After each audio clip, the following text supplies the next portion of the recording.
My name is Shumak Rai Chaudhary. I'm the director of IUCAA in Pune, the Inter-University Center for Astronomy and Astrophysics. And I'm very happy as the nation celebrates Mahatma Gandhi's birthday today to bring to you the first public event of the Pune Knowledge Cluster. This is the inaugural event that is organized by the Knowledge Cluster. The Knowledge Cluster in Pune brings together academia and industry, and we started work a few months ago, particularly during the pandemic period. We came together and had a lot of activities. Today we start our first public event, and what better way to do it than have an address by Dr. Mashelkar. I'm so happy that he has joined us today. Welcome, Dr. Mashelkar. I would like to say that this Pune Knowledge Cluster is now officially approved by the Office of the Principal Scientific Advisor to the Government of India in Delhi. And we now have representing the Office of the PSA, Dr. Arabinda Mitra, who has joined us today. And Dr. Arabinda Mitra is a PhD from the University of Cambridge and is the Scientific Secretary to the Office of the PSA. And I would welcome him to say a few words before we move on to the main event of the day. Thank you, Arabinda. Thank you very much, Shomak. A very good morning to all of you. Let me first begin by paying my respectful homage to the Father of the Nation as we all celebrate Gandhi Jayanti across the country and across the world. Today's meeting being the first public outreach of the Pune cluster, where Dr. Mashelkar is the distinguished speaker, actually, makes us to realize the fact that the challenges which the world is facing today, is really phenomenal in nature, and it cuts across, all disciplines. It cuts across geographic boundaries. It cuts across, individuals in a way that, it's become a challenge for all the scientists, technologists, and innovators to actually come out with the solutions that are required to meet these challenges, which is getting more and more complex over the day. Now, if you look at it, the expectations from the world, from the scientific technological community and the innovation ecosystem at large is now we have the challenge of providing solutions from across domains, from cybersecurity to disaster management, to food, to energy. And of course, you would agree with me that no country, no nation, no individual, no entity can address this challenge in a singular way. And we have, therefore, to partner and join hands with each other to leverage what I call the collaborative advantage, by bringing together all our expertise under a common sharing mode so that we are able to deliver these goods which, the society is expecting from us as scientists, technologies, and innovators. And now you would also realize that there is a deluge of data, which is now becoming a sort of an interface of the nano, bio, and the cyber world, which is going to change the way we live in years to come. And therefore, it is so important for us that in this connected ecosystem, we really need to work together. And I always recall the great quote, the whole is greater than the sum of the parts. And with this philosophy in mind, the Office of the Principal Scientific Advisor, actually initiated this cluster, knowledge cluster initiatives across the country in order to, what I say, build partnerships across. And, COVID itself has shown a great example how academia, industries, and startups have come together in a very short framework of time to deliver the goods which the nation wanted. So it's therefore important and imperative that in a place like Pune, which is throbbing with such a huge knowledge resource pool, which rests in the academic institutions, which rests in our national laboratories, which rests in our industries, and the growing startup ecosystem, especially the deep tech startup ecosystem, if you really connect them together and bring all these resources in a seamless way, we would be able to leverage it in a much more effective manner. And therefore, we feel that this cluster is going to be a very powerful mechanism where we really collaborate and partner with each other, in a way that really is able to convert the wealth that we have already actually invested in these setups and convert some of the knowledge back into wealth through this process of collaboration and partnership. So that is the main motive behind these clusters that we are setting up.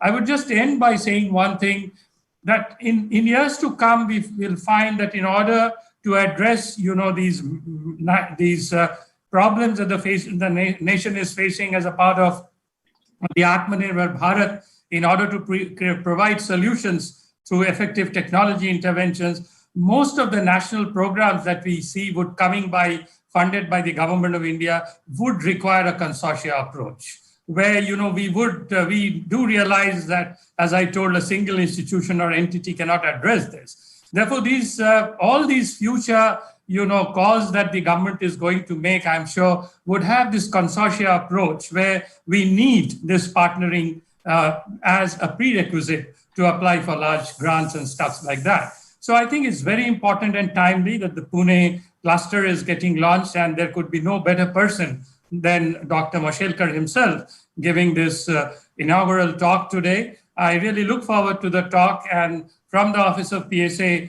we are very confident that Pune cluster will not only be able to provide local, regional, and national solutions, but will also stand up to address some of the international challenges that we can meet through this clustering concept that we are trying to promote across in the country. Thank you very much indeed for giving me the opportunity. Over to you, Shomak.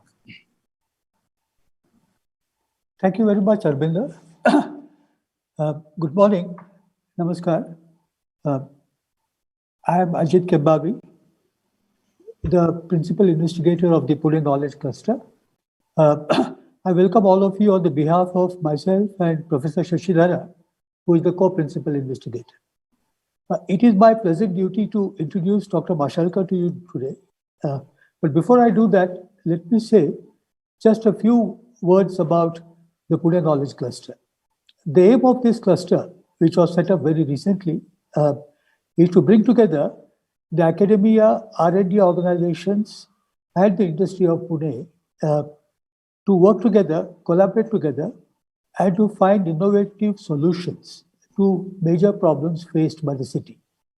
The idea is that Pune has such a big bank of knowledge workers. It has the most wonderful industry and world-class institutions, and we should all contribute to the betterment of the city to make it livable and more livable and more wealthy.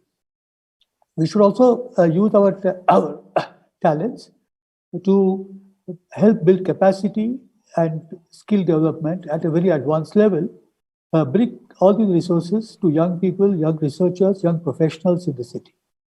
So we are going to have a number of programs towards these ends.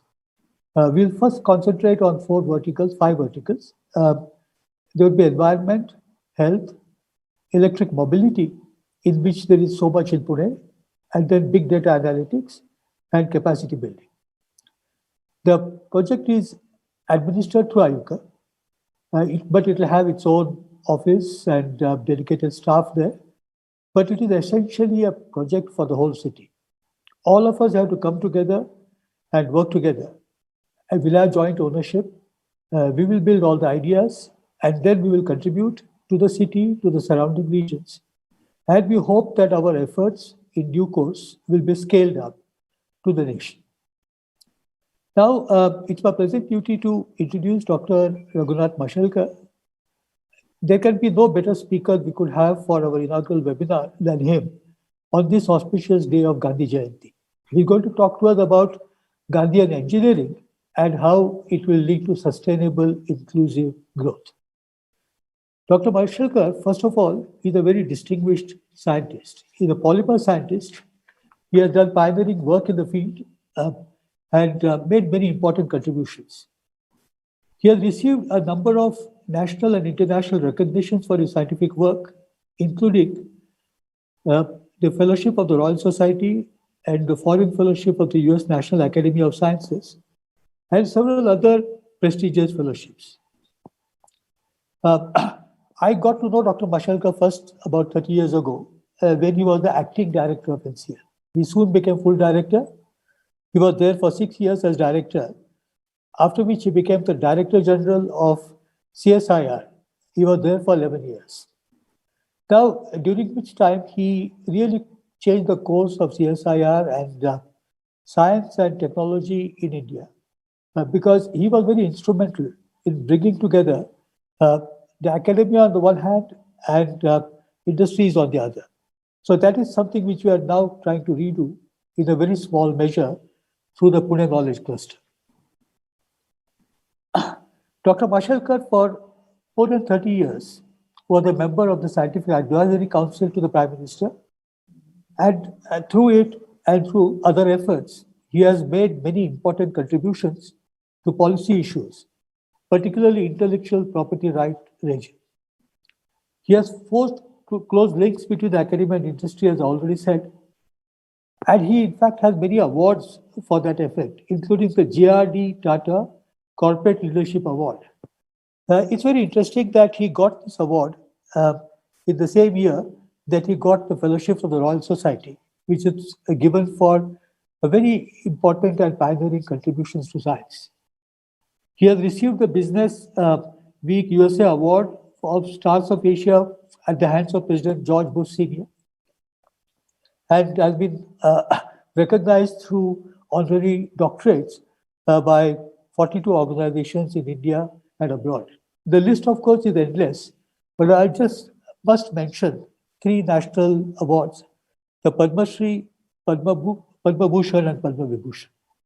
So we have with us today a very decorated scientist who has made immense contribution to the building up of the nation. And we all should look forward to his talk on sustainable, inclusive growth through Gandhian engineering. Dr. Mashelkar. Thank you. Thank you very much, Ajit. Am I audible? Yes, you are audible. Very good. First of all, I want to pay homage to the father of the nation on this auspicious Gandhi Jayanti day. And my way of paying him a homage is to give this talk on sustainable inclusive growth through Gandhian engineering. I want to thank Ajit, Shashi, Shomak for doing me this honor of giving the inaugural talk of this wonderful Pune Knowledge Cluster that is getting started.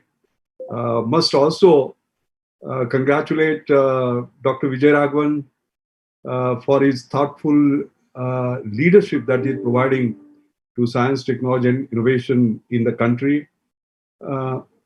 Ably supported by my good old friend Arvind. I must also acknowledge the choice of Pune. When you look at education, research, and innovation, the academics, of course, are involved in education, which is dissemination of known knowledge, but also in research, creation of new knowledge, and the industry conversion of that knowledge into wealth. And therefore, education, research, and innovation form a continuum, all right? Dissemination, creation, as well as conversion. And you can't find a better place than Pune as far as this is concerned. So I think this is a great idea. And I hope this Pune Knowledge Cluster will turn out to be a great catalyst in fermenting new activity and bringing a new exponential to the way we grow here. The title of my talk is Sustainable Inclusive Growth Through Gandhian Engineering. So you would say, come on, I have heard about mechanical engineering, civil engineering, computer engineering. What is this Gandhian engineering? So let me explain that first.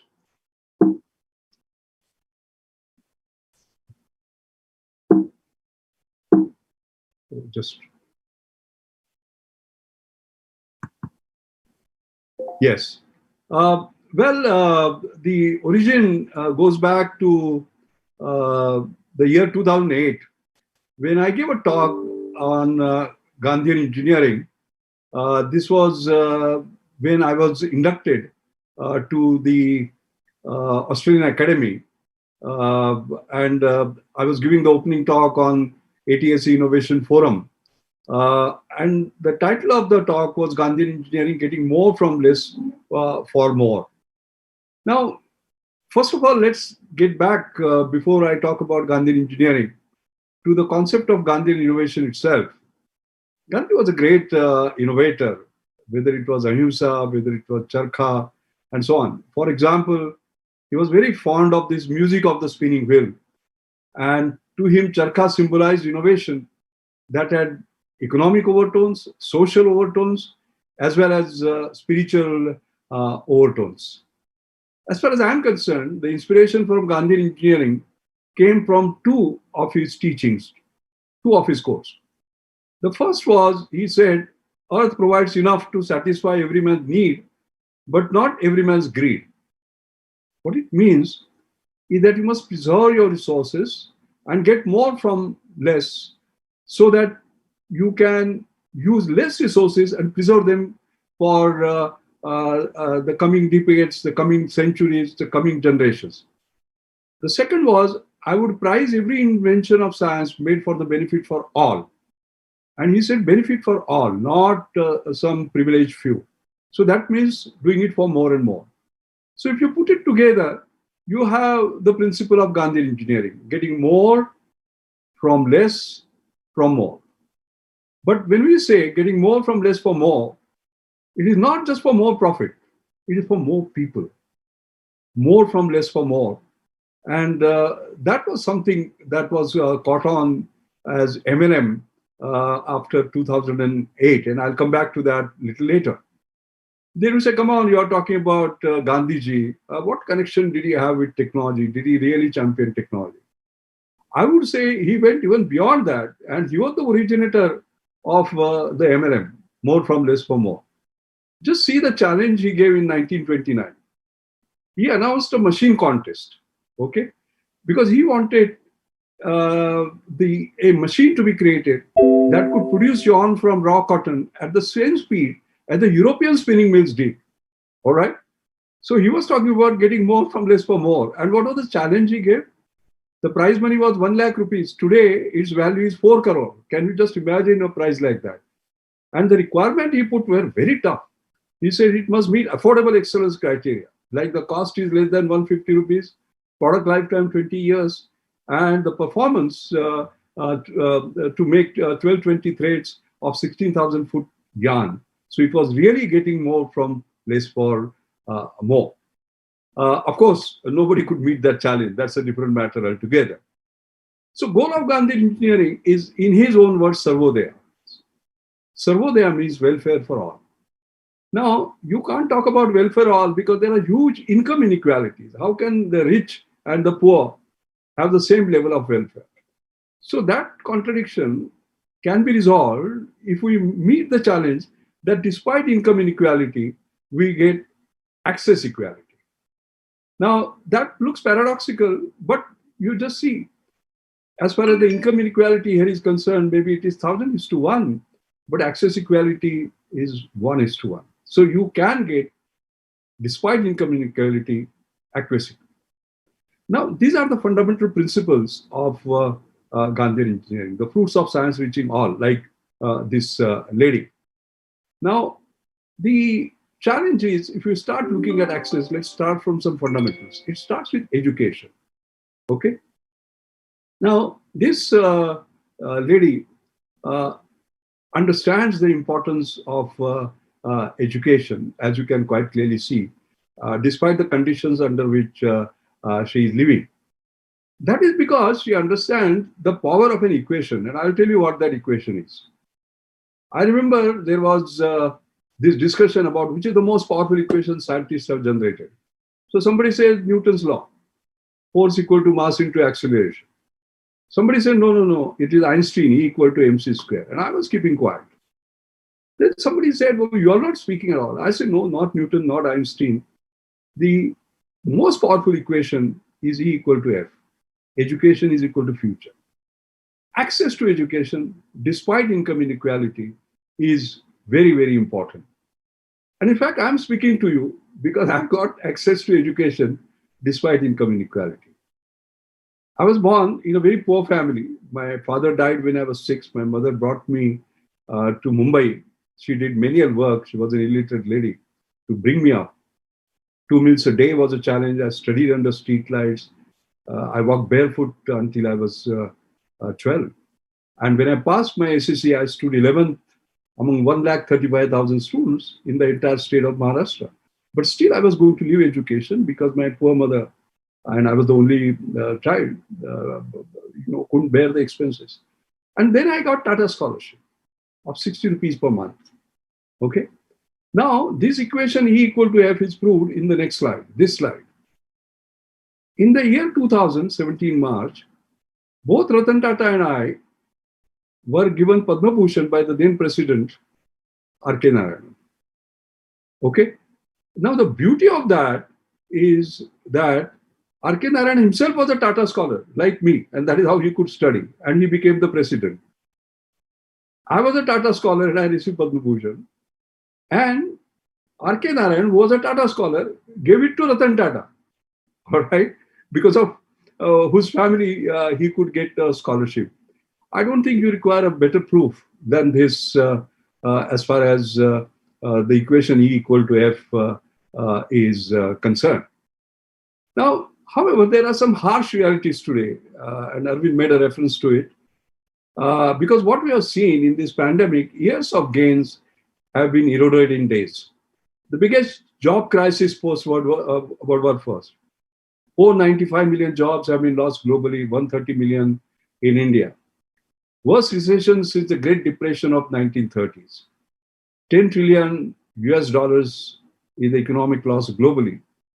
The global labor income has declined by 10.7%. Can you imagine 3.5 trillion? 1.6 billion children out of school, and only online education becomes the new norm. And the challenge is 30% of them can't do online education. So you can just imagine now that if you go back, let us say, to this lady, she has not only to give the clothes to the child, the fees for the child, but she must also have an ability to do this online learning, online education. Now, 30% of these 1.6 billion do not have that. So the tragic consequence of that is obvious. There are headlines which come practically every other day. For example, Assam, with no smartphone, 15-year-old student commits suicide after failing to attend online classes. This is because of the digital deprivation. And if you see all over India, Punjab, there is a class 11 student who did that. Assam, a 15-year-old student. Maharashtra, day before yesterday, in Satara, a 15-year-old girl. West Bengal, a class 10 student. Kerala, a 16-year-old student. Karnataka, 15-year-old student. Why? Because there is a digital deprivation. So can Gandhian engineering help in removing this digital deprivation? What does that mean? Access equality despite income inequality. What it means is that you must have a very, very cheap device. Not a sophisticated MacBook Pro that I'm using, or the iPad that is here, or the smartphone that I have. No, something which. Did we create that? Yes, we did. 2010, there was Akash, $35 tablet. And when it was launched, that time it could have been available for maybe $10. And the dream was that children like this will have it in their hand. But that dream was not fulfilled. If you look at 2001, there was this computer that was created. You know, it was an incredible thing just made for India. In fact, it was applauded so much that Bruce Sterling, the New York Times magazine correspondent, said the most significant innovation in computer technology in 2001 was not Apple's gleaming Titanium PowerBook G4 or Microsoft Windows XP. It was a computer, a net-linked, radically simple, portable computer intended to bring the computer revolution to the third world. We had that. All right. But did we do it? No. Why was that? What went missing? It's not just the technologies that our boys will create. It requires a public policy support, a bold policy and innovative public procurement policy for innovation and of innovation. That's how the rest of the world has actually worked. That was missing. So, for example, in the case of computer, there could have been a public procurement policy where we order 10,000. The government orders 10,000. It is put into the market. There is an experience that is gathered, market feedback. You redesign the project and create a sort of a business model. That was completely missing. So, therefore, you have to create these grand challenges, evoke people, and match them by public policy. For example, when I was the Director General of CSIR, Council of Scientific Industrial Research, we created this New Millennium Indian Technology Leadership Initiative. Okay? Leadership, not following, by the way. I didn't want India to be a follower. I wanted India to be a leader. And we gave some grand challenges, and one of them was a multifunctional personal computer with 10,000 rupees, basically. Because the cost of a personal computer was close to 1 lakh at that time, 10 times cheap, all right? And we actually got it. $200 laptop that was launched by the then Science Technology Minister, Mr. Kapil Sibal. This was 2005, but very simple. Nothing happened to it, excepting that on a small major right in Pune, there was an industrialist who actually took the technology and created what is called a DSK mobiles. But he didn't sell it in millions or tens of millions that were basically required for the purpose. So therefore, technology and policy must be actually matched in order to move it forward. And now it is not just affordability and excellence. You require assured success for innovation. And this means it has to be affordable, scalable, sustainable, universal, that means user-friendly. The innovation has to move very rapidly from mind to marketplace. It has to have certain excellence, and it has to be distinctive. All right. So these are the measures that we need in order to succeed in the marketplace. Now, our Niti Aayog, of course, is doing a great job. And I remember I was asked by Amitabh Kant, the CEO, my good friend, he had this idea of a book which he will bring out, where he will talk about some transformative ideas for India which can change transformation. And when he asked me, I said, please create an innovative public procurement policy for fueling inclusive innovation, for including the excluded. And that chapter, if you can see his book, it is there. It has not got implemented. It is getting implemented in bits and pieces. Like in Maharashtra State, I happen to be the co-chair of the Maharashtra State Innovation Society, and part of it we have got sort of integrated, but it needs really this particular push. Because what I'm saying is that making high technology work for the poor, the job will be done by the scientists, but getting it to the poor will have to be supported by government policy and industrial enterprise support. Now, in order to promote this, in my own mother's name, I have created what is called as the Anjani Mashelkar Inclusive Innovation Award. Actually, it is a Gandhian Engineering Award. All right, it is powered by Gandhian Engineering, where the key is affordability, accessibility, and acceptability to the poor. Let me give you some examples. This is really more from less for more Gandhian Engineering. So, idea is, just like I said, education for all despite income inequality, mobiles for all despite income inequality. Similarly, health for all. Now, within that, supposing you have a dream, for your ECG test, you pay 500 rupees. Can you do it in 5 rupees? But it has to be very accurate. Hemoglobin test, maybe you pay 100 to 200 rupees. Can you do it in 10 rupees? Breast cancer screening, mammography, very expensive. Can you do it in $1? Looks impossible, right? But these are the Anjani Mashelkar Inclusive Innovation Awardees. This is the 10th year of the award, by the way. And if you just see rupees 10 for hemoglobin test, Mishkin Ingawale, or Rahul Rastogi, for example, just rupees 5 for an ECG test, or $1 Mihir Shah breast cancer screening. This has all been made possible. Look at, for example, India's health scenario. India's ranking in breast cancer deaths globally is number 1. We are at the top of the world in wrong things. And this is one of the wrong things. And less than 1% are screened early and 50% is the survival rate. Now, this Mashelkar created this $1 breast cancer screening, which is non-invasive. What it does is that it uses a low-cost tactile sensor that measures tissue stiffness difference in real time, non-invasively, and without pain. That's the most important. And it is ultra-portable, accurate, minimal training is required, it is wireless, and it is cloud-connected, and you get absolutely instant results. And it is going places now. 25 countries, it has been launched by a partnership with GE Healthcare. And I'm very proud to see that. You look at this Rahul Rastogi, the young fellow, for example, what he has is half of this size of this mobile phone that I have. He has created a personal 12-lead ECG event monitor. It is portable, credit card size.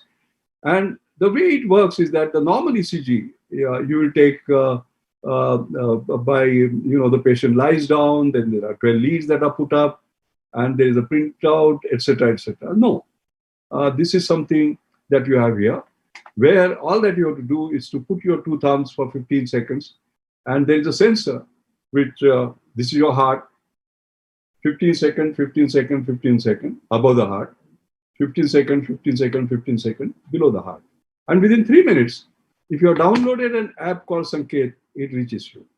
So download free mobile app, touch Sanket with thumbs, and get ECG interpretation in 15 seconds each. It is an IoT-enabled report you can actually get. All right. What does it mean? This means that if a old woman in a village has chest pain and she requires ECG, you don't have to put her in a bullock cart or a scooter and take her a couple of kilometers away to a doctor. You can do it right there if you have connectivity, so as to say. All right? And you can get the opinion of the best. That is Gandhian engineering. Science benefiting all, including that poor woman. Young Mishkin Ingwale, for example, if you look at hemoglobin test, best practice is invasive with needles. He created non-invasive, no needles. Cost per test, 150 rupees. He did it in 10 rupees. Okay. And the most important part is Gandhian engineering is about making high technology work for the poor. It is more from less. It is not less from less. It is better performance, 10 times better, but 10 times cheap. And he used high technology, photoplethysmography, spectrophotometry, advanced software for photon scattering, and so on and so forth. That is getting more from less for more and more people. Now, we are seeing examples of these, for example, and I'm very happy, all these three were startups. Dozy is a startup.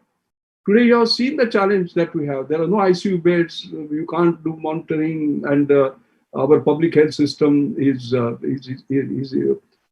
greatly challenged, and so on and so forth. Now, this young man has created Dozy, which is a continuous contact-free vitals monitor with remote monitoring. And what it does is this. You put this device under the mattress and connect it to a SpO2 or thermometer, connect to the internet, and then it is monitored remotely using dashboard and mobile phone app. So you can do care at home, high-risk patients, elders, home isolation of COVID patients can be done like this. And it is 20 times cheaper than the products that are used in ICU. There is no maintenance, consumables, and prior technical expertise required for usage. This is the technology that has been created. Now, we require support for this by public policy. For example, it can be taken all across. Or look at this, for example, Save Mom. All right. This is making technology high work for the poor. Pregnant women in remote villages, there is no monitoring that is available. So what he has done is creating an all-wear, which they can wear as a bangle, by the way. Okay. And the vitals are collected digitally, and the mobile application is, and then the eye doctor assistant will identify the high risk, and the doctor portal for feedback. And he has covered already 100 villages and benefited 2,000 plus pregnant women. And actually, he has shown 38% increase in the average weight of newborns. Can you imagine a technology like this has been created? Can't we take it all across India, all around the world? I'm very proud because these are young people who have the innovation, who have compassion, who have passion in the belly. All right. Here is Aum, for example, right here, a startup in Pune. She has created a $1 device helping cancer patients. Okay. Dr. Vishal Rao, who is one of the founders, said that I believe that speech and communication are not privilege but a right. We cannot hold them back from a patient only because she is poor. And you can see the benefit that is actually coming up. By the way, all these are covered by the awards with which, as it happens, I'm associated with. Anjani Mashelkar Inclusive Innovation Award, as well as Marico Innovation Foundation, etc. I've been chairing it from 2003. And these are the technologies actually we select and try to take them sort of forward. Now, I want to also emphasize that Gandhian engineering is not just technological innovation of the kind that you talk about. There's a business model innovation, workflow innovation, organization innovation, research process innovation, system delivery innovation, and policy innovation. If they work, then only Gandhian engineering will work. Like I give you examples, technological innovation was there, but policy innovation was not there, and there was a failure. So we require that. Take one of the examples, workflow innovation. Now, cataract surgery costs $3,000. Can you do it in $30? That is Gandhian engineering, more from less for more. Well, Arvind Eye Care has done it. It increases surgeons' productivity, not the number of surgeons. Assembly line technique of surgery increases productivity by a factor of 10. Inspiration has been drawn from McDonald's, delivery of same quality of products in diverse regions through a highly trained staff, and operating profits are more than 40%, all right? But only 30% of the patient pay. So there is a good business model, and there is a workflow innovation, and you can basically do that.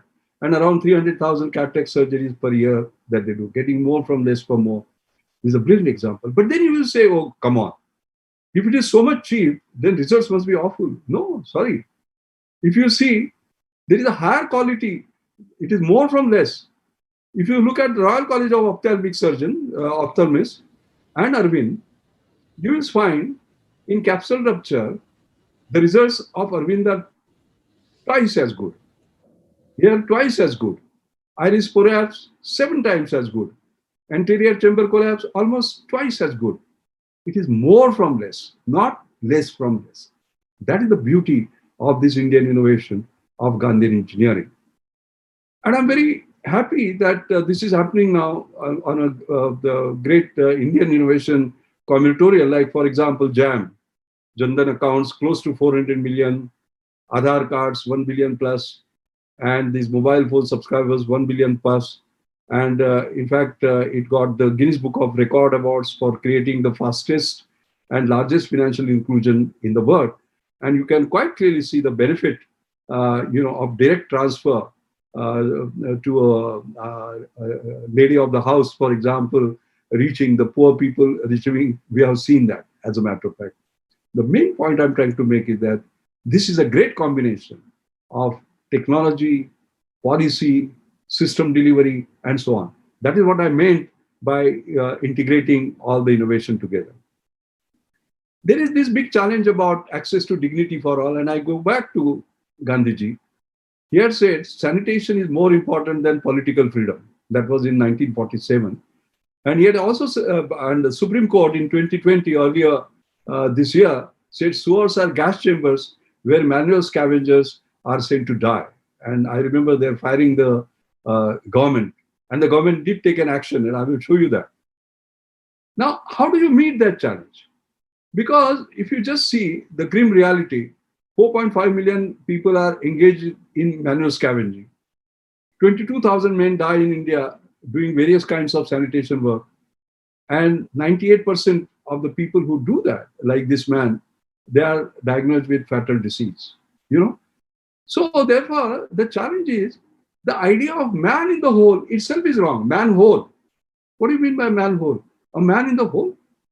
That is complete loss of dignity. You have to replace it by machine or robot, like what I'm seeing in this picture, all right, with a simple user interface. And you can quite clearly see sort of what is happening. Now, how do you get access to dignity? This man, who was a man in the hole, you would say, my God, if a machine replaces him, he will lose his jobs. No, he does not. He is trained as a robot operator. So maybe his child would goes to the school, can say, oh, my father is a robot operator. She doesn't have to put her head in shame by saying he's a manual scavenger. So as to say, that is return to dignity. And how does it come? It comes from technology, from Gandhian engineering. And this received the Anjali Mashelkar Inclusive Innovation Award last year. You can see the team, fantastic team. Dr. Vijay Kelkar, Professor Anil Gupta, both of them are my gurus in economics as well as innovation, giving it to the great team, as you can quite clearly see. And I'm very happy, and I can't get into the details of how it happened, but somehow or the other, this was linked to a Rajya Sabha MP who championed it, took it to the corresponding committee, etc. There's a big story, but I'm very happy now that the prohibition of employment as manual scavengers and the rehabilitation bill is coming up before the government. All right, that is where technology and public policy is matching, and one day we'll have when we'll fulfill the dream of the father of the nation. Now, the Gandhian engineering MLM mantra is spreading around the world. In fact, I remember co-authoring a paper called Innovation's Holy Grail, More from Less for More, for Harvard Business Review. And that year, it found place in the 10 must-read papers in innovation. In fact, Harvard Business Review has brought out a book, by the way, of their best innovation papers, and this appears right there at the top. And amazingly, in the same year, World Economic Forum decided to have a special session on more from less for more. So the word actually went around. And of course, I have this TED talk. You can have a look at it. It is there in now 23 languages with huge number of views. So the message has even gone around even broad. Now, I would say it's not just India that requires Gandhian engineering. The world needs Gandhian engineering. Why? The UNDP report says that the world is more unequal today than at any point since World War II. That was said in 2016, but it has become even more unequal today. Like Barack Obama said, inequality is the defining challenge of our time. It continues to be the challenge. You can see the protests here. Dear 1%, we fell asleep for a while, just woke up. Sincerely, the 99%. The inequalities, they are the ones who are the cause of a major challenge today. All right. So despite those income inequalities, we have to give them access equalities. And are they going down? No. You can see what has happened in the pandemic. You know, the poverty was reducing. 2018, it went down by 1.2%. 2019, it went down by 1.5%. But in 2020, 20 years of progress was gone, and it has gone up by 7%. Can you see that from the charts that are here? And this is a picture of June. And COVID-19 could push 100 million people into extreme poverty. That's the issue. So therefore, this issue of reaching the rich world's poorest consumers is a very critical issue. And our President of India used to hold this festival of innovation. And Muhammad Yunus, the Nobel laureate, had come.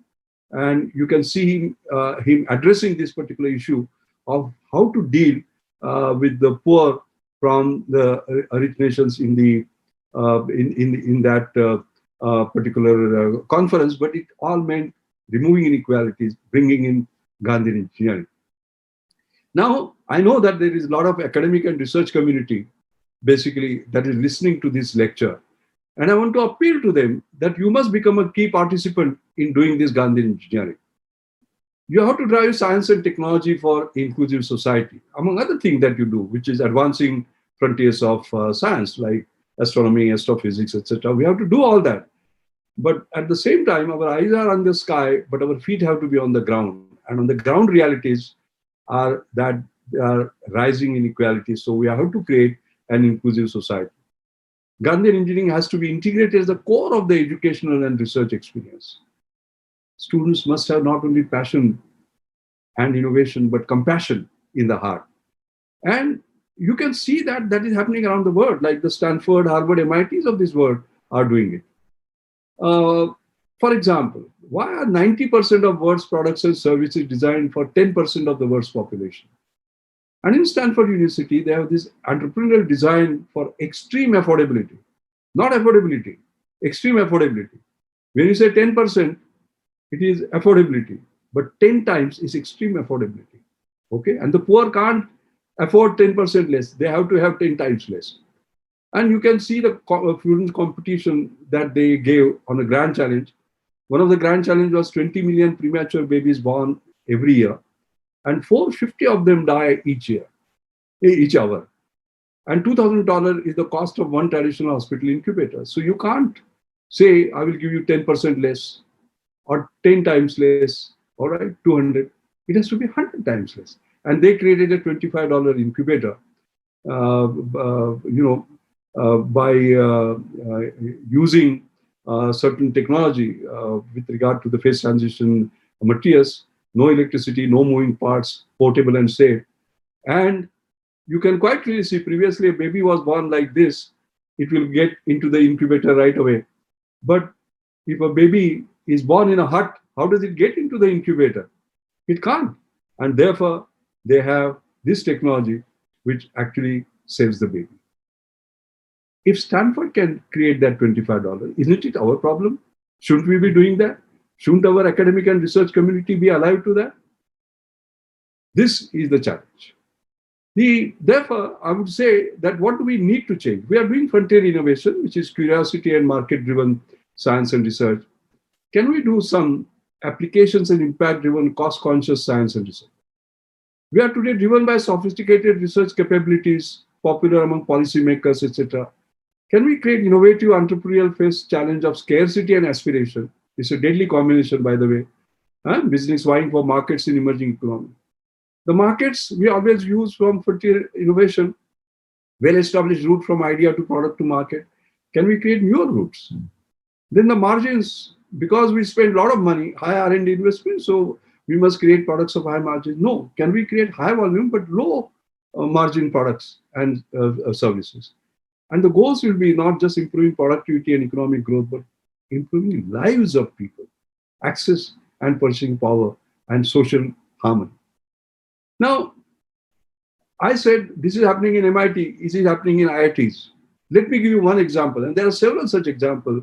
I love this because today is Gandhi Jayanti, and the Gandhian engineering, this is Dr. Kannan, by the way. I like this fellow very much. I visited his lab, the passion in his belly is incredible, besides innovation and compassion. So he created technology by following a Gandhian principle, because if you remember, Mahatma Gandhi had said not mass production, but production by masses. Now, if you say these huge textile mills, they are in Mumbai, and those poor villagers from Konkan come there and live in awful conditions. And you have seen now what their status is when the migrant laborers were walking back kilometers. Many of them died, old people died. And I mean, it was a tragedy of an extreme extent. Why? Because these textile mills were located in city. Can we locate them in villages? That is what he tried to do. And he created an end-to-end integration of the cotton value chain by creating what is called as a microspin technology.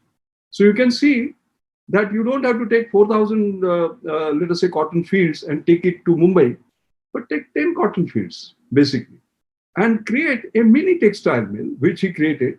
This is a microspin technology.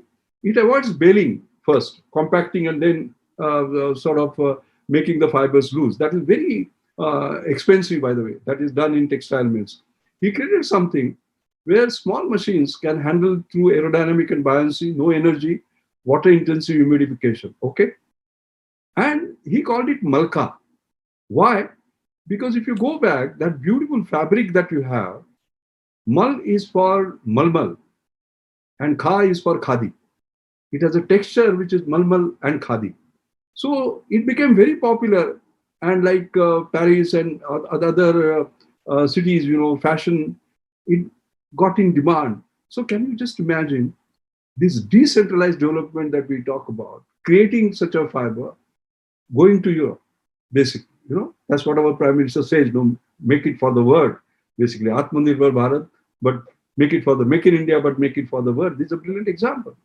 It consumes 5 times less energy, increases employment 5-folds, and 2-folds increase in artisan salary. Why has it not spread then? I leave the question to you. Then business must also look at it, and they have to change their mindset. For example, today they are busy with technologically sophisticated, performance-rich products. They have to also look at frugal, functional, but high-quality products. Currently, what they do is that they remove features to reduce costs. Oh, you can afford this, I'll cut this feature out. No, reinvent the product from ground up. Premium price, high margins. Let me explain this. What do you mean by reinvent the product from ground up? For example, Godrej had created a Chotukul refrigerator. Now, if you want to go with the same technology, compressor technology, you can never make it affordable. So they went to an alternative technology, like how this laptop is cooled, for example. That solid state cooling they sort of introduced and created a $69 refrigerator. So if you had used the same technology, you can't. You have to rethink completely differently. So from premium price, high margins to affordable price, high volumes, technology push product out to customer-centric, current markets, old money to new markets, new money, and use developed products to transform emerging markets. That's what we keep on thinking. No, build new global growth platforms based on emerging markets. That's the change. I think the final point I'd like to make is democratization of innovation. We have to believe that everyone is someone. 1.25 billion Indians are not 1.25 billion mouths, but 1.25 billion minds. And as Professor Anil Gupta, my innovation guru, always says, minds on the margin are not margin minds. And that is where the grassroots innovation movement, artisans, farmers, school dropouts, etc., that was started in year 2000, National Innovation Foundation. I was the chairman, and the executive vice chairman was Professor Anil Gandhi, but he's the heart and soul. I'm just there for namesake. I was there for 18 years. Now I have stepped down. There is a new chairman. And we could actually quite clearly see how, faced with problems, people will create solutions.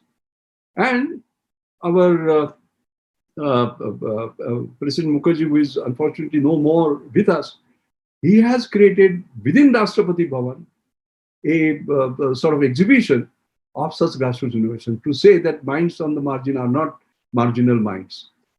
Not only that, we are trying to spread this message across children. Okay, that of Gandhian engineering and so on and so forth. And I remember President Mukherjee year before last giving this prize to this wonderful girl who had, as I said, I have not covered the second part of Gandhiji's, that there is enough for everyone's need, but not for everyone's greed. The environmental issue, I've kept it out in this particular lecture. But we had invited ideas, on both economy and environment, and how you can create clean technologies and so on and so forth. And this girl had an idea which won the prize. This has spread now as national awards now. Gandhian Young Technological Innovation Awards are being given every year.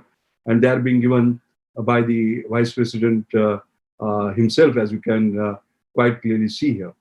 And what is most satisfying for me is 3 years ago, 24 July, when then President Mukherjee stepped down, his last act, by the way, was to release a book on inclusive innovation of this kind, which signifies Gandhian engineering and all those principles. You can see here our Prime Minister, the then incoming President, then our President, Vice President, Professor Anil Gupta, here during this particular day. It was significant, and I remember telling us very proudly that he chose this to be his last event. So if this is the kind of national commitment, I think we can make things happen. There is no doubt about that.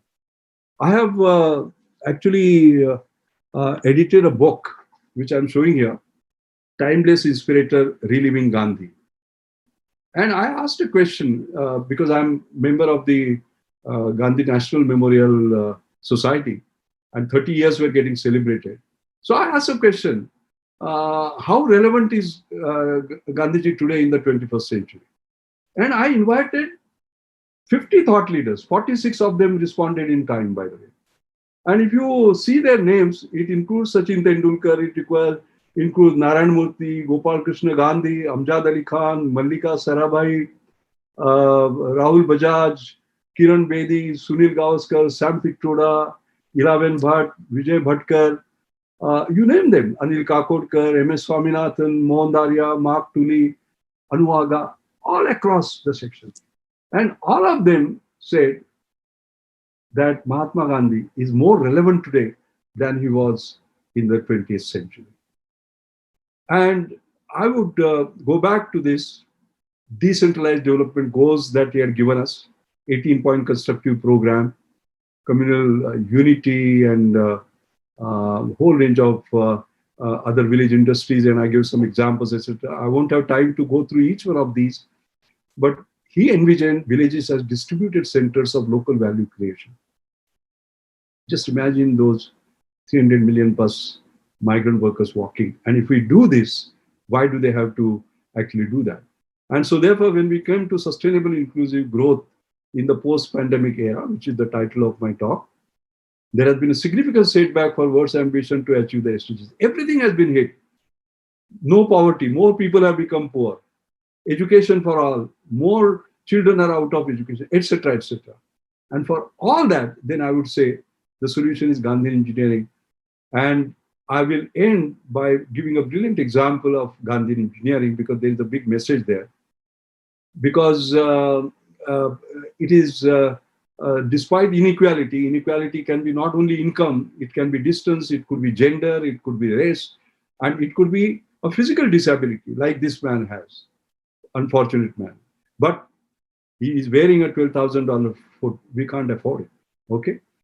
And we created a $28 foot, you know? And this became the headline in sort of a time. Now there is a significance to that.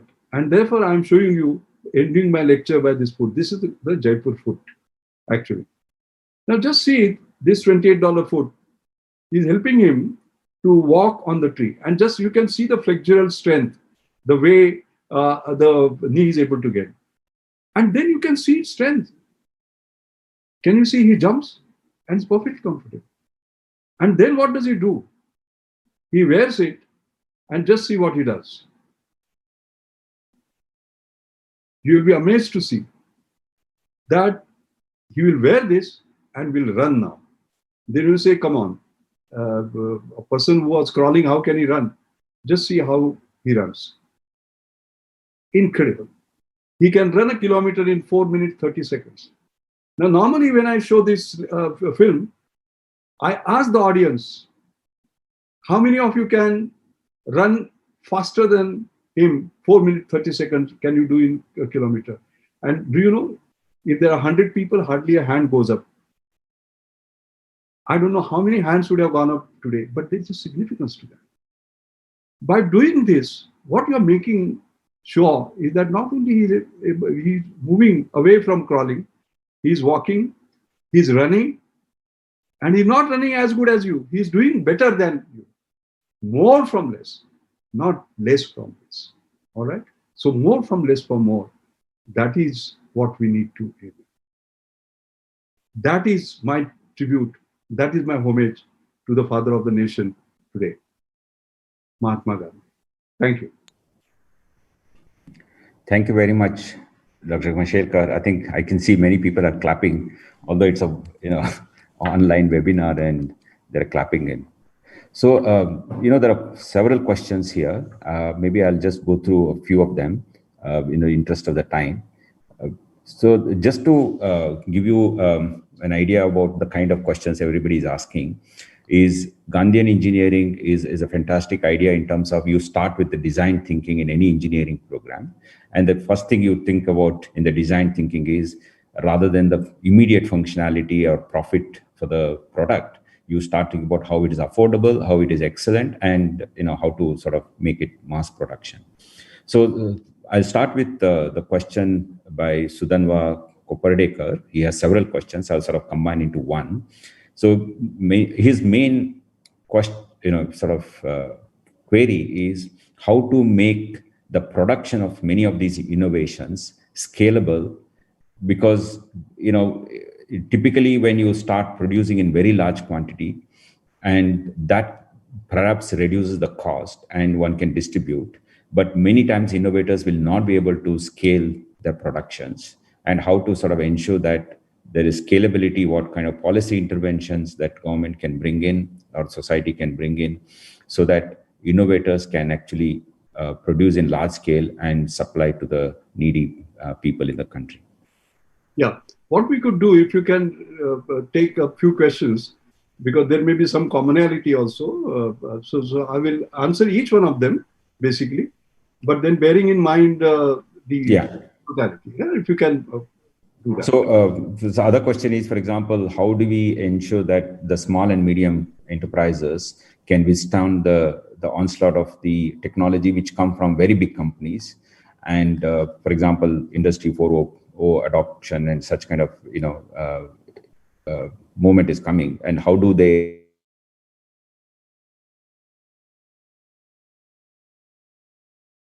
innovating and making products at much lesser cost for larger number of people. There is another interesting one is how can we involve students from school, colleges and universities in Gandhian engineering in India? Is there a platform already that exists? We have a question related to how education was made affordable and available to every student or every kid in Kerala. Can that be scalable across the country? Because the level of literacy is very important to achieve this kind of equality. And as you mentioned, education is equal to success. And how do you ensure that education itself is available at an affordable cost, or perhaps free to every citizen of this country? Perhaps we'll take some more questions later if you can answer some of these. Yeah, sure. Oh, these are excellent questions, actually. See, as far as the production and scaling is concerned, very good question, because unless you have large volumes, basically, you do not become profitable. So you have to have large volumes. And there, I believe, partnerships with business houses who have the supply chains. Basically, you will require a supply chain at the end of the day. That becomes important. Now, for example, if you look at Anjani Mashelkar Inclusive Innovation Award, when you saw this Mir Shah create that device, okay, eye breast, where $1 screening is done, in order to take to 25 million or more, what did he do? He partnered with a big company, so as to say, who have the total supply chain, distribution chain, etc. A small innovator cannot have. So partnerships of that kind become very, very important. Now, some do differently. For example, this Sanket that I showed to you, the ECG monitor. What Rahul Rastogi is doing is that, I mean, you can today go on this thing, our Amazon, and put Sanket there and you can order it. Okay. So he's using those channels, as a matter of fact. And he has had a sizable income, as a matter of fact, as a result of that, because of this digital, this thing he's able, otherwise his advertising and etc. would have been absolutely impossible for him. So these creative endeavors have to be there now. And now what has happened is that, as you know, online buying, online sort of this thing has become more and more powerful. If you look at e-commerce today, basically, in fact, in the US, e-commerce has gone up. What would have happened in 10 years' time has happened in 10 weeks, by the way. Okay. So these digital sort of ordering and distribution opportunities, which also, of course, create jobs. Because at the end, if I order something, the person who comes on the scooter or a two-wheeler is a poor man, basically, So that is the new model that we have to sort of think about. The question about SME, Industry 4.0 is absolutely right. But SMEs are linked as suppliers to sort of big enterprise. I mean, if they make components, they don't create the final devices, isn't it? So therefore, I have a paper, and I'll be very happy if you can pass on the email ID of the individual who has asked me this question. There is a paper that I have. In fact, you can go, by the way, my website is www.mashelkar.com. www.mashelkar.com. If you go there, all my speeches, all my writings are there. And you please go through one paper which says what you raised: Industry 4.0, exponential technology, and jobs in India. That is the paper, by the way, which I have done last year. It's a very exhaustive paper, which actually explains to you how the new skills, new technologies, new interconnections, the government role, the policy role, etc., would be required. Because of short of time, I am not able to, but please do read that paper. Then schools and colleges. As a matter of fact, it's very interesting. Today, my whole day is Gandhian engineering, by the way. till 8:30 or so, I'm speaking on different forums. One of the things I'm doing is that there is a university in Gujarat who has created awards in Gandhian engineering by creating a competition. And I'm the chief guest to give the award and also give a talk, by the way, there. I think it is for every individual institution. Like, for example, I gave the Stanford example. Why did they create a group on extreme affordability and then created that embrace, for the babies, young baby infants? If Stanford can create that grand challenge, can we not do it in every university? We should be doing that. As simple as that. I think it is our responsibility. I hope some of the decision makers are there in this particular audience, are listening. All right? And you will be surprised once you give that challenge. It is incredible the way. I mean, I talked to some students in Nashik a couple of days ago, and I gave them a grand challenge. And I said, who gives the best ideas? I will give him 1,000. I had pouring in ideas, by the way. What we are doing is that we are not making them think on this. Actually, that's what we have to do. And if you look at National Innovation Foundation, you go to their website, and they created grand challenges post-COVID. Our CSR has created grand challenges, again through the Nimitli program. Department of Science and Technology created grand challenges. Okay, so I think the grand challenge is the way to challenge the young minds to think of solution. And finally, yes, affordability, literacy, etc., is very clear. And there again, Shashi, I would like to emphasize technology. Okay, now what has happened is that we have done things which have been incredible. For example, if you look at literacy, today 200, 300 million people are illiterate. Illiteracy is like a blindness. I mean, I can't compare it with anything else. Now, the normal removal of literacy by the standard techniques will take 15 years. The issue is, can you do it in 5 years? Answer is yes. TCS actually, created a technology which is called computer-based functional literacy. What was the basis of it? For example, mother. Shashi, you and I learned mother by first mugging up A, B, C, D, E, F, G, H, and then mugging up the spelling. M-O-T-H-A-R, mother, M-O-T-H-A-R, mother, and then you would remember. Rather than that, they asked a basic question. Kohli laid that, by the way, F.C. Kohli, the father of Indian IT. And he said, if I can recognize mother as a word, and if I recognize 556 words, I can read a newspaper. And I can do it in 40 contact hours. And he created computer-based functional literacy, which have the power to make India literate. But what happened? Tata's did something. They actually took it to 6 states. But how do you take it to India? There should have been a mission on that. Now, there is a big story as to why it did not happen. The conventional literacy mission, somehow or other, not invented here in India syndrome, actually held it back. Now it is basically coming back.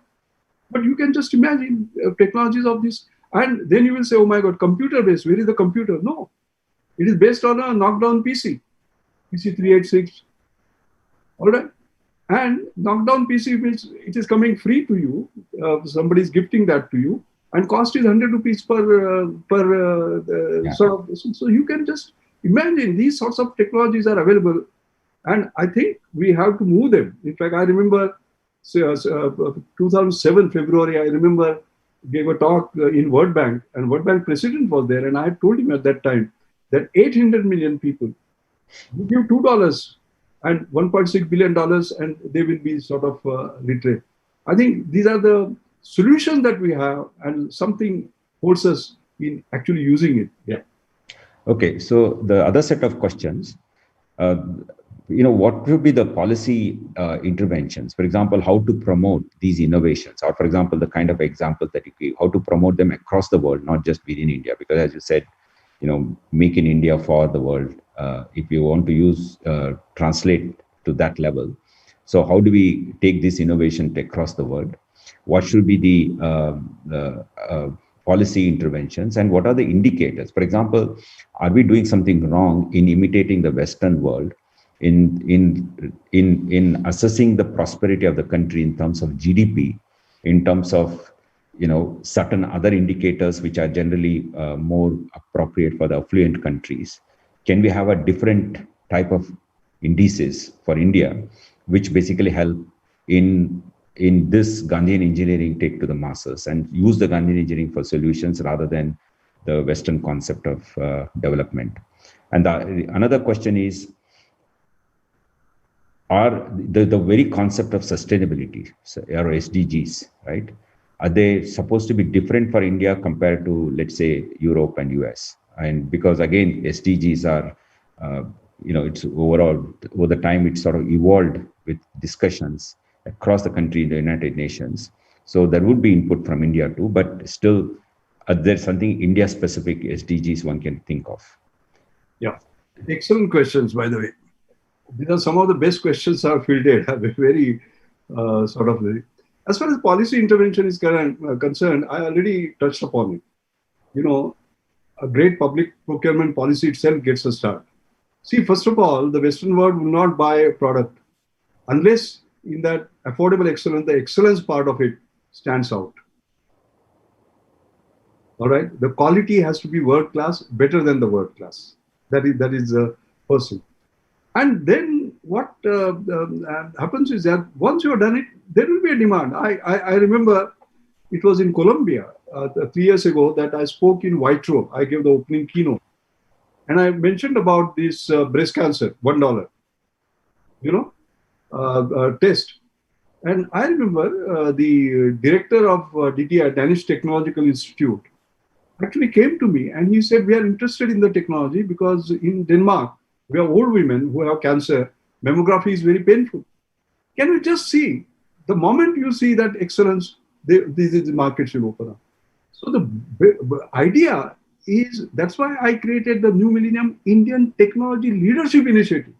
Not following, leading. Once you do that, the markets will basically open up. Who doesn't sort of want that? And as I said, for example, the G Lab Sciences partnering, taking to 25 countries, basically. Isn't it? So these are the partnership models. But before that, at a policy level, you must have a support. Like, for example, the throat cancer that I showed earlier, or the replacement for ICU at home, getting remotely monitored. Can you just imagine what an amazing innovation it is? This is where government has to come in, basically, and say, yes, I'm taking it on. Like Health for All is a program. Now, all the examples that I've given can fit in Health for All, because these are Health for All. This is inclusive. The second point, I think that's excellent question. GDP that is being discussed a long time ago, it is not a true measure. In fact, I remember for Goa Golden Jubilee Development Council, I was the chairman, and people like Vijay Kelkar and others, we all partnered. And at that time, we created for Goa new indicators, basically. And happiness index was one of the indicators. You get my point? Environment has to be basically included in that. So sustainability, environment, they become very much a part of it, because we are not looking at the current, we are looking at the future, so as to say. And there is a lot of work that has been done, and you will find some of the papers with regard to this, by the way, with regard to the alternatives in some of my lectures on my website, by the way. The other thing is that, the sustainability goals and so on and so forth. If you go through the sustainability goals, you will find that most of them are actually applicable to us.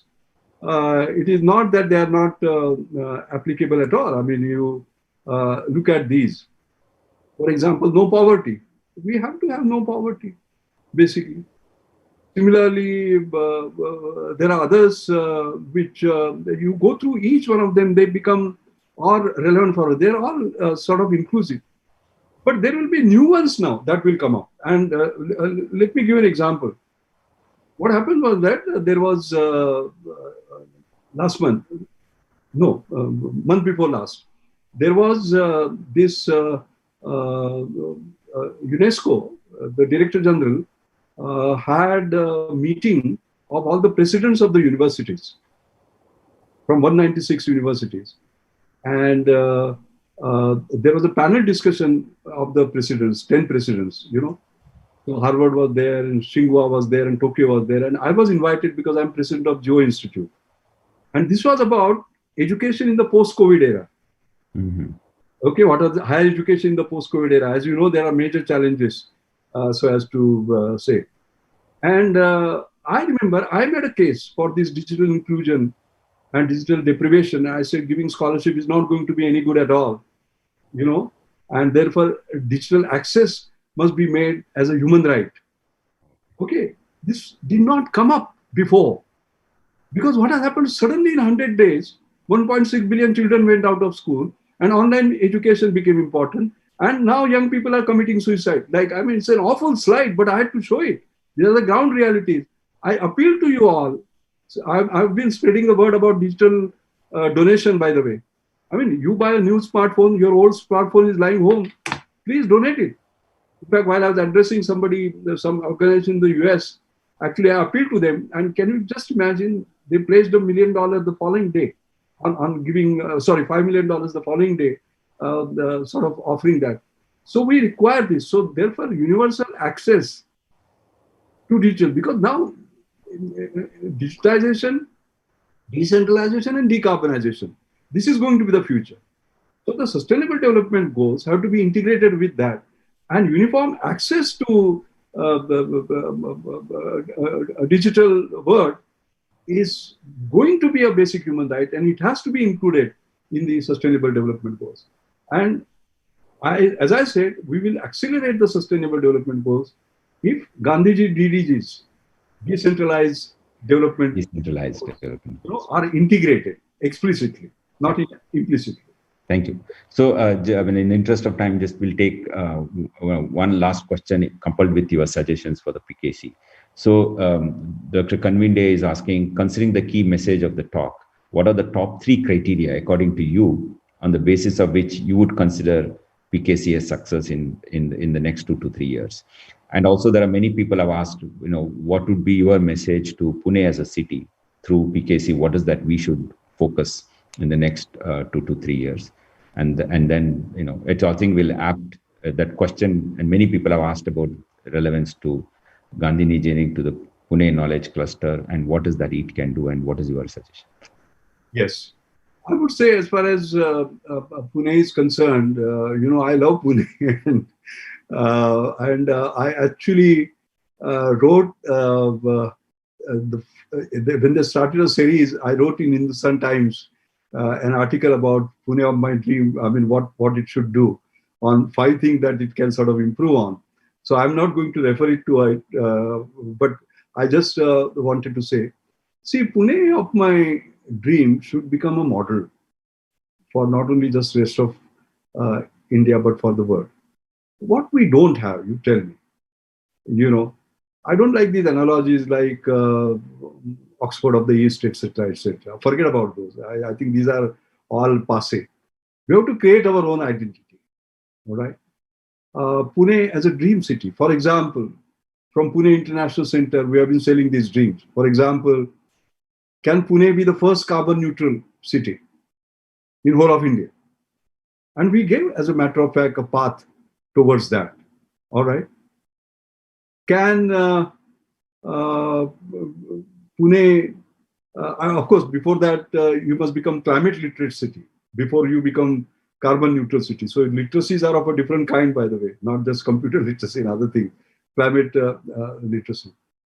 Pune has to be a model which shows how Saraswati can be linked to Lakshmi. All right. How knowledge can create wealth, and how the power, let us say, of networks. You know, there is a mathematical formula. I mean, being a scientist, I must say something. Delta G equal to n into n minus 1 by 2. N is the number of partners. Okay. If n is 1, you stay where you are, delta G is 0. That means enhancement is 0. But if n is 10, it is not 10-fold increase. It is 10 into 9 divided by 2, 45-fold. So what I like to see is the PKC creating a dense network which is vibrant. All right. Like New Millennium Indian Technology Leadership Initiative, we had created a network of more than 100 private sector companies and 250 institutions, basically. And that is where lots of good things actually happen. So dense the network which becomes a model for the rest of it. And third, I always say that leadership. Pune in 2020, in 1920s, was thought leader. Okay? Ranade, Gokhale, Tirak. I mean, 2020, why can't we be thought leader? But more than thought leader, also action leader, basically. Yeah. No need. Just thought without action is of no consequence. And that action, in terms of what matters to India. Like, for example, innovation matters, but inclusive innovation matters more. Otherwise, we'll have those inequalities giving us social disharmony. I think it is possible, basically, to do that. So I would say this would be actually my dream. And also, as I said, a model which shows how talent, technology, and trust goes together. A model which shows how the 40, the tolerance comes in there. All right. In fact, in that Hindustan Times article, I had said that 5 things we need to change, but 1 thing we should not change in Pune. Pune is the most tolerant city. Yeah. I remember when Babri Masjid took place, entire country was burning, but NCL was working. I was the director then. All right. When Bombay blast took place, entire Maharashtra was on fire, but Pune was working, and NCL was working. So that tolerance. So Pune should show itself up. And more than ever before, this is what is required as a tolerant city. Okay.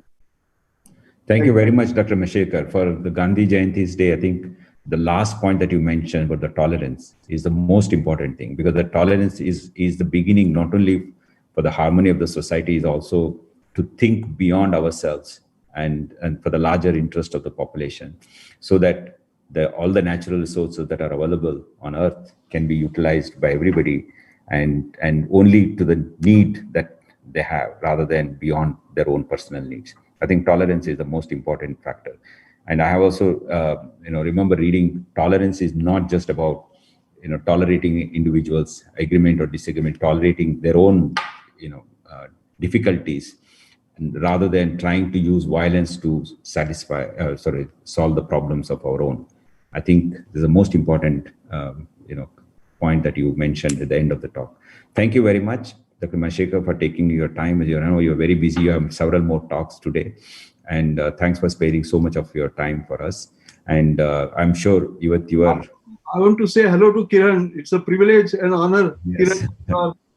There are many people who will recognize you here. And, there are thought leaders, not only from Pune and also from outside. I would see Arun Grover is here from Chandigarh. Thank you, Arun. Yeah. Anyway, I would again thank the Office of the Principal Scientific Advisor to Government of India for enabling the setting up of Pune Knowledge Cluster in Pune. And we hope with your input, advice, and guidance, and the guidance of all the thought leaders of Pune. As you said, Pune always has been a a city of thought leaders, and starting from Gokhale, and who inspired Gandhiji. And Gandhiji was also a thought leader and an action person. It was a lot of connection to Pune of Gandhiji, not just because of his imprisonment in Pune. Beyond, earlier he was inspired by Pune people. And with this, we hope that Pune Knowledge Cluster will deliver using Pune as a platform, not only to the people of Pune and beyond, to this country as well as to the rest of the world. Thank you very much. And thank you all attendees, both who are on this Zoom as platform as well as on the YouTube platform, for attending this talk. And we would be having more webinars, and we'll announce you. Beyond the webinars, we request all of you to participate in very different activities of Pune Knowledge Cluster. It's actually for the people, by the people, and of the people of Pune. Thank you very much. Thank you. Thank you very much. Thank you very much indeed.